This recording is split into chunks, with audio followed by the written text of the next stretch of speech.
បន្ទាប់ពីសហរដ្ឋអាមេរិកឥឡូវនេះបារាំងបង្ហាញពីកិច្ចសហប្រតិបត្តិការយោធាជាមួយកម្ពុជាស្ថានទូតបារាំងប្រចាំកម្ពុជាបានឲ្យដឹងនៅថ្ងៃទី2ខែតុលានេះថាឧត្តមសេនីយ៍ឯកPatrick Valeo នាយកនៃនាយករដ្ឋាភិបាលសហប្រតិបត្តិការទ្វេភាគីតំបន់ភាគខាងត្បូងនៃសេនាធិការកងទ័ពបារាំងបានបំពេញទស្សនកិច្ចនៅកម្ពុជាលោកបានពិភាក្សាការងារជាមួយនឹងឯកឧត្តមផាន់វិបលសុភ័ក្រនាយករដ្ឋមន្ត្រីតាក់ទងអន្តរជាតិនៃក្រសួងការពារជាតិនិងឯកឧត្តមសេងរតនាអគ្គនាយកស្ដីទីមជ្ឈមណ្ឌលជាតិរក្សាសន្តិភាព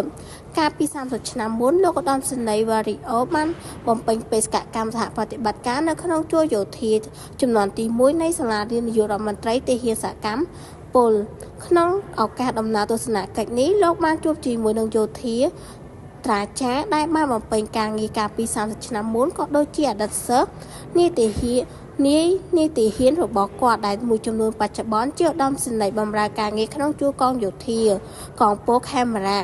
ក្នុងឱកាសចំនួននានាជាមួយក្រុមយោធាចារនិងសិស្សសាលានាយកទាហានសកម្មលោកបានសង្កេតឃើញភាពរស់រវើកនៃសហគមន៍យោធាដែលប្រើប្រាស់ភាសាបារាំងនៅកម្ពុជាអស់រយៈពេល30ឆ្នាំមកហើយនាយកដ្ឋានសហប្រតិបត្តិការ